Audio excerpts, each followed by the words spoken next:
इतना पढ़ो कि लोग तुम्हें पागल कहने लगे। गर्मी का मौसम, ना कोई पंखा, ना कूलर, ना एसी। पिछड़ा हुआ गांव जिसे शहर में 4 लोग भी नहीं जानते। सड़क इतनी कच्ची कि 4 कदम चलना भी मुश्किल हो। परिवार की हालत कुछ ऐसी कि साला खुदकुशी करने का मन करे। कमाने वाला एक पिता और उस छोटी सी कमाई पर पलने वाली 3 औलादे और माँ। रात ढल रही थी। पूरा गांव एकदम गर्मी से परेशान, इस करवट से उस करवट, बस करवटें बदलकर अपनी नींद पूरी कर रहा था। लाइट्स तो छोड़ो, एक मोमबत्ती का होना भी मुश्किल था। लेकिन तभी उसी गांव के एक झोंपड़े के मकान में एक छोटी सी लालटेन जल रही थी, जिससे कुछ 3 मीटर दूर एक जवान लड़का पसीने से भीगा हुआ अपनी किताबों को रटे जा रहा था। वो पसीने से पूरा भीग चुका था। ऐसा लग रहा था उसने पसीने से नहा लिया हो। लेकिन फिर भी उसको देखकर जरा सा भी ऐसा नहीं लग रहा था कि उसको गर्मी लग रही है या अंधेरा और पसीना उसे परेशान कर रहा है। वो बस पढ़ते जा रहा था। वो किताबों में कुछ इस कदर खोया था कि उसे बस पढ़ना ही समझ आ रहा था। उसे आग के गोले जैसी गर्मी और पसीने से कोई फर्क नहीं पड़ रहा था। रात के 12 बजे, फिर 1, फिर 2 और अब 3 बज चुके थे। ना जाने वो लड़का कब से पढ़ने बैठा था, लेकिन अब तक पढ़ रहा था। तभी अचानक पूरे कमरे में अंधेरा छा जाता है। एकदम से गुफ अंधेरा पूरे कमरे को अपनी चपेट में ले लेता है। दरअसल वो लालटेन अब बुझ चुकी थी। उस लड़के के मन में क्या चल रहा होगा उस वक्त, क्या आप बता सकते हो? उस वक्त उस लड़के के जुबान से जो बात निकली ना, कसम से मजा आ जाएगा। वो लड़का बोला, उफ यार, काश थोड़ा और पढ़ लेता। अब बताओ, क्या तुम में से कोई इतना पागल है पढ़ने को? उस लड़के को सब उस गांव में पागल कहते थे। गांव वालों से पता चला कि वो लड़का कब पढ़ने बैठता था, लेकिन कब तक पढ़ता रहेगा कोई नहीं बता सकता था।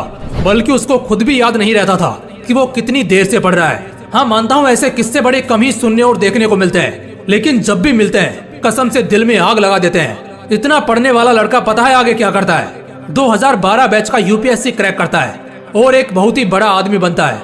जब इतनी आग हो सीने में, तभी तो मजा आएगा जीने में। मैं कहता हूँ उस हालात से लड़कर, संघर्षों से भिड़कर जब एक गरीब और अनाथ लड़का बड़े सपनों को पूरा कर सकता है, तो फिर तुम क्यों नहीं? अगर दिल में आग लगी हो ना, तो एग्जाम फॉर्म के वो 500 रुपए तुम्हें नहीं रोकने वाले। उन गरीब लड़कों के पास फॉर्म भरने तक के पैसे नहीं होते हैं, लेकिन दिल में आग होती है और वही आग उन्हें ताज दिलवाती है। पढ़ाई भागने के लिए नहीं बनी, पढ़ने के लिए बनी है। पढ़ाई करने के लिए बनी है। अगर 2 साल भी खुद को दे दिए ना, जहाँ तुम्हारे लिए दिन रात, सुबह शाम, अंधेरा उजाला कुछ मायने नहीं रखेगा। मायने रखेगी तो सिर्फ एक चीज कि बस बहुत हो गया, अब सिर्फ और सिर्फ पढ़ना है। चाहे कुछ भी हो जाए, बस पढ़ना है। वैसे इसके लिए खुद को उकसाना नहीं है और ना कोई जबरदस्ती करनी है। बस अपने दिमाग को और अपने मन को समझाना है पढ़ने के लिए। पढ़ना है तो सिर्फ इसलिए क्योंकि ये मेरा हक है, मेरा गर्व है। कल मेरा हथियार बनेगा और इसी से मेरा कल चमकेगा।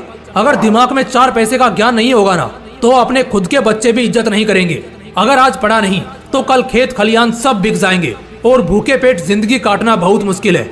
बार बार कह रहा हूँ, सब छोड़ दो, सब बातों को भुला दो।